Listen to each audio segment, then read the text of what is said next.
The Power of Now የተሰኘ አንድ በጣም ታዋቂ መጽሐፍ አለ። በኤካርት ቶሌ የተጻፈ ሲሆን ምናልባትም ሐሳቦቹን ስትሰሙ በጣም ቀላል ልትሏቸው የምትችሏቸውን ሐሳቦች ታገኛላችሁ። ይህ ሲምፕሊሲቲ ወይንም ደግሞ ይህ የሐሳቦቻቸው ቅለት ግን የሚናገረውን ነገር እንድትዘነጉ ሊያደርጓቸው አይገባም።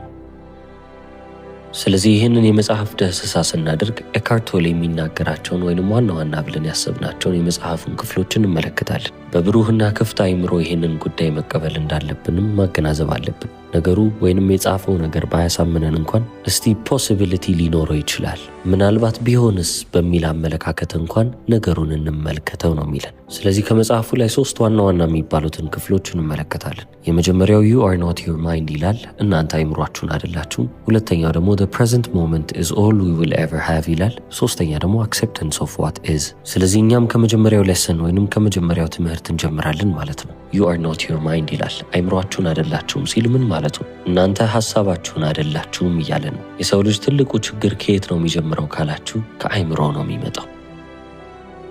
አይምሯችን በጣም ፓወርፉል የሚባል ወይንም ኃይል ያለው ነገር ቢሆንም እኛን በእጅጉ የሚጠቅመን ነገር ቢሆንም ራሳችንን ከአይምሯችን ጋር አይደንቲፋይ ማድረጋችን ማንነታችንን ከአይምሯችን ጋር አንድ ማድረጋችን በትልቁ እኛን እየበደለን ያለ ጉዳይ ሆኗል። ልክ እንደ አባባሉ አገልጋዩ ባሪያ መሆን ሲኖርበት ጌታ ሆነው ቀረ ነው የሚባለው። ስለዚህ አይምሯችንን ልንጠቀም ይገባል እንጂ አይምሯችን ሊነግስብን አይገባም። ምክንያቱም እኛ እንደ ሰው ልጆች ከአይምሯችን በላይ የሆንን ፍጥረቶች ነን። አይምሯችን ደግሞ የሚሰራውን ስራ እስከዛሬ ድረስ ልብ እያለን እያስተዋልን መተናል ብዬ አስባለሁ። ቅሬታ ያቀርባል፣ ሰውን ከሰው ያነጻጽራል፣ ነገሮችን ይመለከታል፣ ይፈርዳል፣ ይገመግማል። በዚህ መንገድ ነው እንግዲህ የሚቀጥለው። ሁሌም ቢሆን በአይምሯችን ውስጥ የወደፊት ህይወታችንን እያሰብን እንቀጥላለን። የወደፊት ህይወቱ ባያሳስበን እንኳን ያለፈውን ህይወት እያሰብን ነው የምናልፈው። በአይምሯችን ውስጥ የምናደርጋቸው ንግግሮች ወይንም ደግሞ ዲስካሽኖች ሙሉ ለሙሉ እኛን ወስደውናል ማለትም ይቻላል። አብዛኞቻችንም ስንኖር ልክ እንደ ሮቦቶች ነው እየኖርን ያለ ነው። ምንም እያሰብን አይደለም። ኦቶ ፓይለት ላይ በቃ ቀጥ ብለን እንኖራለን።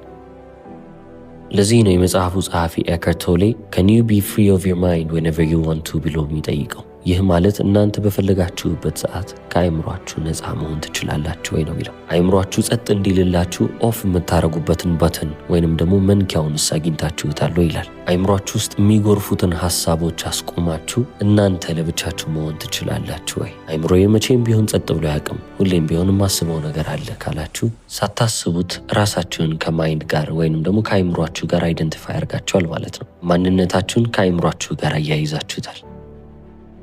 አይምሯችሁም እናንተን እየተጠቀመባችሁ ነው፣ ነገር ግን እናንተ ልብ እያላችሁ እያስተዋላችሁ አይደለም። ታዲያ አሁን ለመጀመሪያ ጊዜ ይህንን እየሰማችሁ ከሆነ እንግዲህ እኔ አይምሮዬን ካልሆንኩ ወይንም እኔ ሐሳቤን ካልሆንኩ ምንድን ነኝ ማን ነኝ ብላችሁ መጠየቃችሁ አይቀርም። ይህንን ጥያቄ መጠየቃችሁም ጥሩ ምልክት ነው። ምክንያቱም ራሳችሁን ለማወቅ ራሳችሁን ለመገንዘብ ማይንድፉልም ለመሆን ትክክለኛው የሚባለው የመጀመሪያው እርምጃ እሱ ነው።